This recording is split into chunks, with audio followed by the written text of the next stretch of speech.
Yumi will officially conclude its group activities. Paano na sina Nancy, Yuna, Althea? Ano na mangyayari sa kanila? Hindi ko din alam, Tay.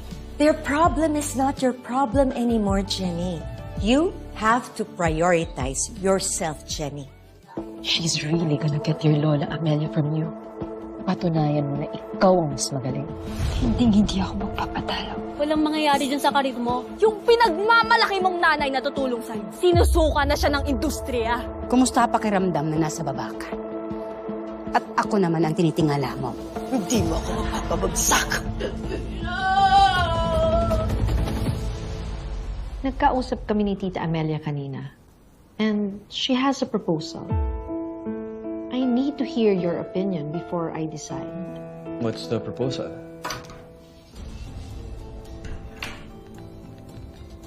What are you doing here? I am here to discuss our long-planned collab with Maliwan Suhito, my Thai diva twin. You're no longer an Astra M talent. I never agreed to the termination of contract, Monica. I don't need your consent. Karapatan ko na tanggalin ka anytime. Ang kapal na mukha mo. Pagkatapos kong magpasok ng pera sa kumpanya mo. Na halos kalahati sa'yo rin naman napunta. Huwag na tayong magbilangan, Dara. And let's not waste time. Sinira mo ang pangalan mo. Pati ang Yumi nasira ng dahil sa'yo. So just leave.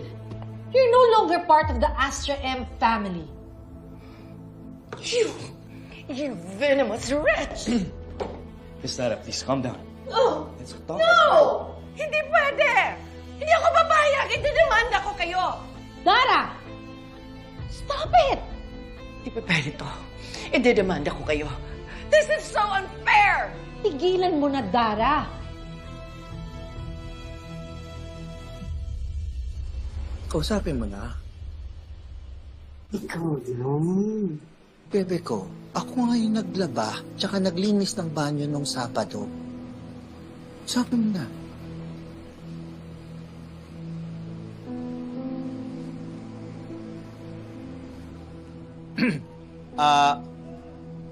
Ma'am Amelia, iwan ko muna kayo. Magpapa-foods papaho ako eh. Si Minchi na ho bahala sa inyo.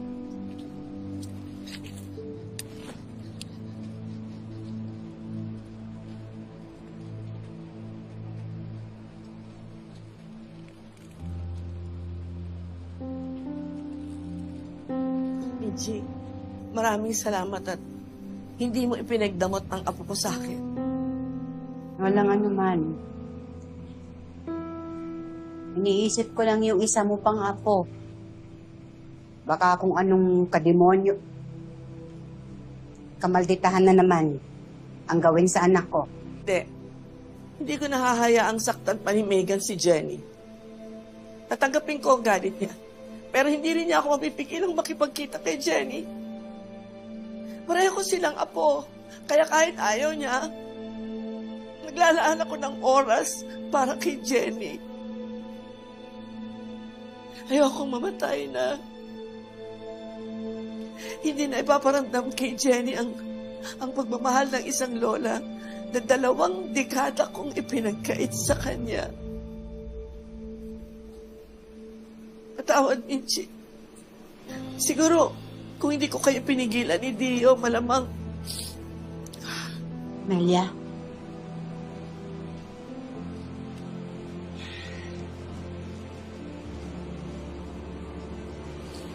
Nangyari na ang mga nangyari. At hindi ko rin gugustuhin na maiba pa yun, na mabago pa yun. Kung iniwan ni Dio si Dara noon para sa akin, at kung tinanggap mo ko, hindi ko mararanasan ang pagmamahal ni Perry. Mapatawad mo pa kaya ako, Minchi?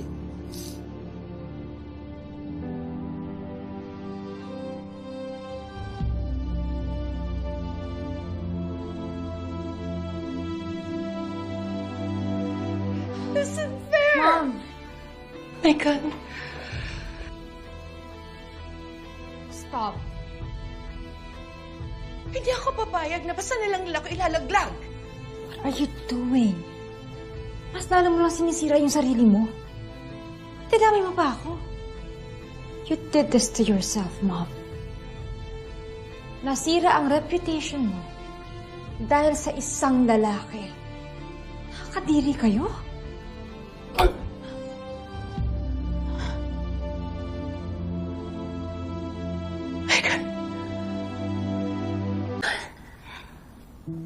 Megan, I'm sorry. I'm sorry. Nabigla lang ako. Hindi ko sinasadya, anak. I'm sorry. Anak, that's not fine, okay?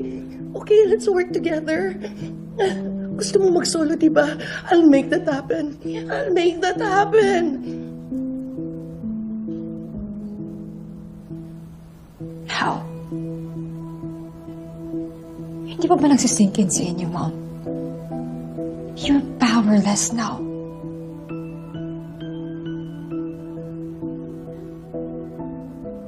No. No, that's not true. That's not true. But it is. At hindi ako sasama sa pagbagsak niyo.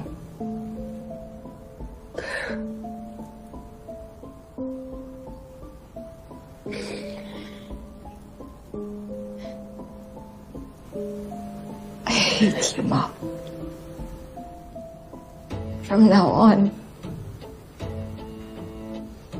magkanya-kanya na tayo.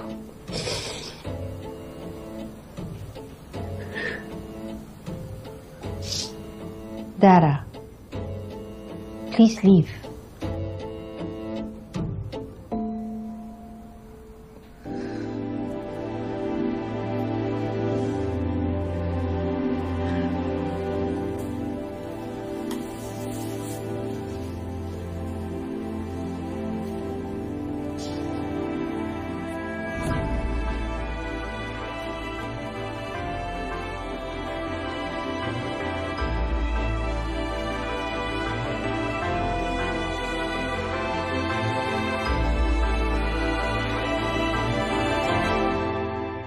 Ang tingin sa akin ng lahat nun, kontrabida. Kasi ilang beses kong hinarangan si Jenny. Pero nasa dugo niya talaga ang musika. Tadhana na mismong gumawa ng paraan. Eksakto. At si Perry, alam mo, I should thank the universe na pumabor ang tadhana kay Jenny. Nakita mo naman, talagang na-discover pa rin sa industriyang ito. Apo, Masaya ka pa talaga, no? naman. Anong naging kapalit? Nako, katakot-takot, nagulo, issue, walang katapusang away namin ni Dara, away nila Megan at Jenny, at away natin. Minchi, meron namang magandang kinahinatnan. Maliban sa mga pangit na nangyari. Eto, di ba? Nakilala kong apo ko, si Jenny, at binigyan niyo ako ng chance na bumawi sa kanya. Importante yun, ha? Pabor lang sa'yo. Pagkatapos namin bugbugin ng mga baser, mga hater, ikaw ang nakinabang. Ang husay? Ito naman. Salamat na muli, Minchi. At siya nga pala, basher. Basher. Basher. Basher. At saka nung minsan nasabi mo, lunch, hindi, lunch. Lunch. Launch ba? Launch. Para maganda. Ah! Tandaanin mo lang. Launch. Kaya mo yan. Hindi, sabi ko yun kasi nasama Nay. ko lang. Lola, okay na po ba talaga kayo o paplastikan lang po kayo? Hindi naman. Anong plastikan? Halika nga rito, anak. Ganda naman ang apo ko.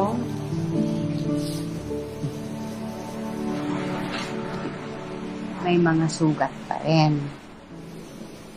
Ayaw na lang naming kalkalin pa. Tama. Salamat na muli napatawad mo na ako. Minchi, ang susunod ko na lang nahiling, sana magkabati na kayo ni Megan. Talaga, magkapatid kayo.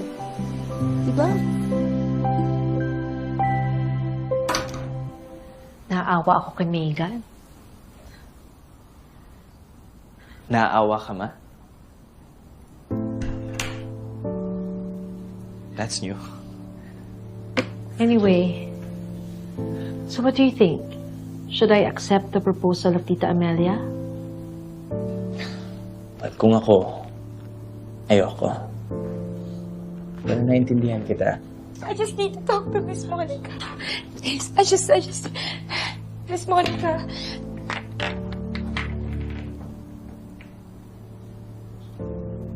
I'm very sorry for being a pain in the neck. I'm sorry po sa lahat ng nagawa ko sa inyo, sa Yumi, sa Astra M, sa inyo po lahat. Miss Monica, I just really wanna go solo career po. It's really my dream ever since. Kaya po siguro hindi ako nagtatrive sa group. Wait, akala ko ba you have your mom as your backup? Ba't ngayon, lumalapit ka sa amin? Wala na siya, Nate. Tinalikuran na siya ng industry. Everybody hates her. Astra M na lang po yung makakasave sa akin. Si Lola, she's busy with Jenny. So, ito pala yung sinasabi nila, no? Kain suka. Lahat ng mga niyabang mo sa amin dati, you're taking it all back.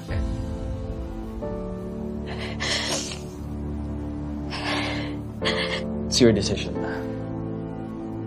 Whatever you decide, I'll support it. I'm sorry, Tita Amelia. Pero si Megan na rin mismo ang nagsabi na ayaw na niya sa Astra M.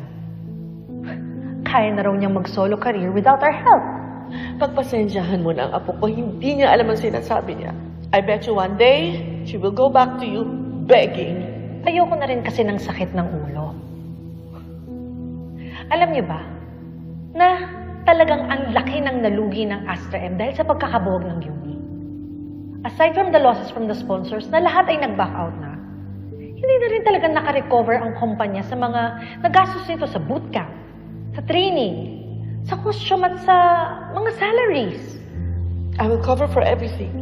Babayaran ko lahat ng nalugi sa inyo. Lahat-lahat.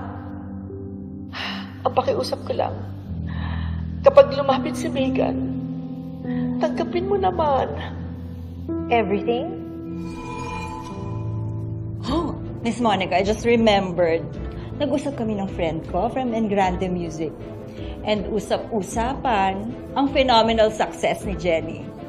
Ang dami daw offer ng endorsements and guestings and collaboration from all over Asia. And Grande is making money of what we built. Sila yung nakikinabang sa pinaghirapan natin eh. We need a counter-attack. Someone na itatapat natin kay Jenny. Miss Monica, try throwing me into the pit. May laban po ako. I'm Jenny's #1 rival.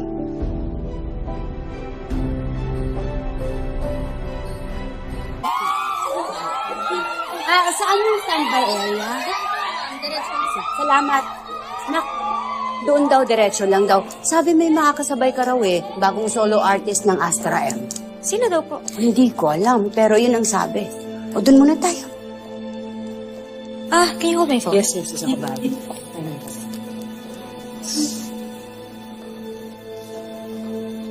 Oh.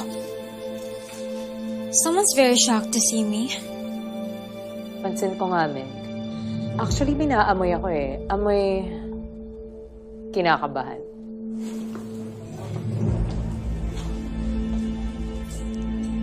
Magaling ako ang mga liskis ng isda.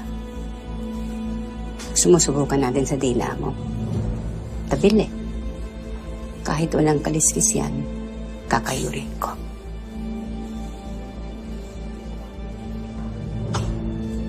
Meg, parang nakakatakot. Parang siyang mother dun sa all-girls school namin. Na-trigger ako.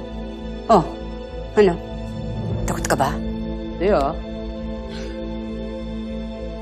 Oh, ba't ka nakasimangot, Jenny? Aren't you happy to see me? Solo artist na rin ako.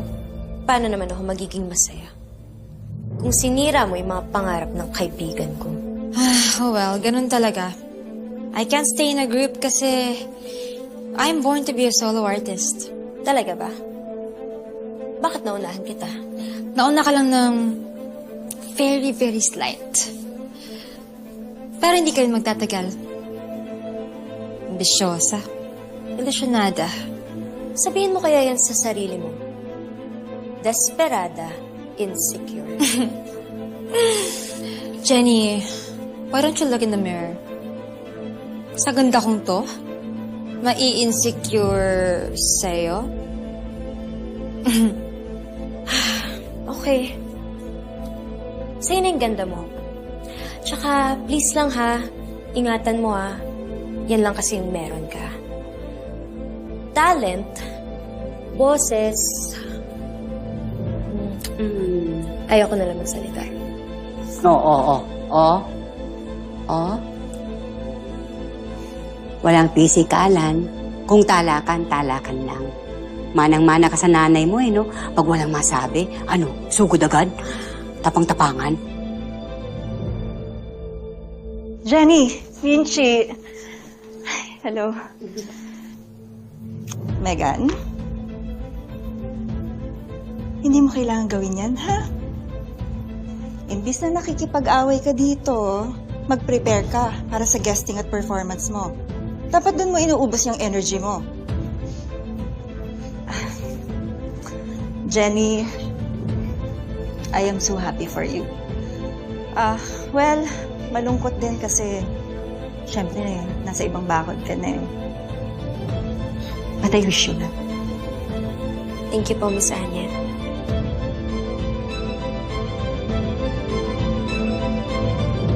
Ready, I hate you! I hate you! I hate you! I hate you!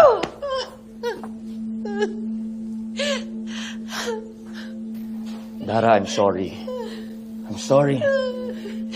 You ruined me. Itinakwil ako ng mama. Galit sa akin si Megan. Astra won't even take me back. Everyone hates me. Everyone hates me. Freddie, please do something. Please save my career. Please save my career. Look, I'm sorry, but there's nothing I can do. Maybe it's time that we end this.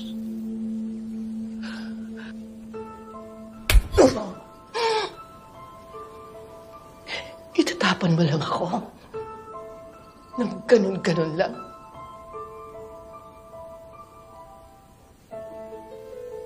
May pamilya ako. Pamilyang hindi sana nabuo kung hindi mo ako iniwan noon. At ikaw ang nagtapon sa akin nung pinili mo si Dio. Dara, mahal kita. Pero hindi ko kay talikuran ang responsibilidad ko sa pamilya ko. Hayop ka. How could you do this to me?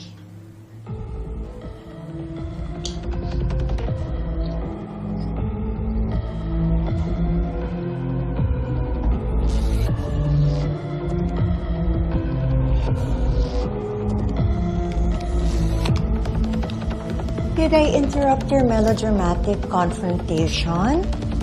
Please, continue, don't mind me.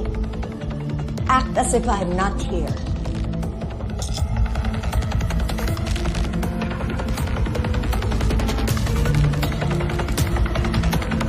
Ano? Tapos na? Wala bang sigawan? Ang boring. Probably you need some privacy. Okay, I'll give you some space. Han, stay. Stay.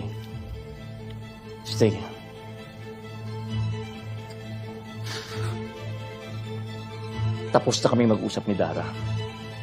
We already ended the affair.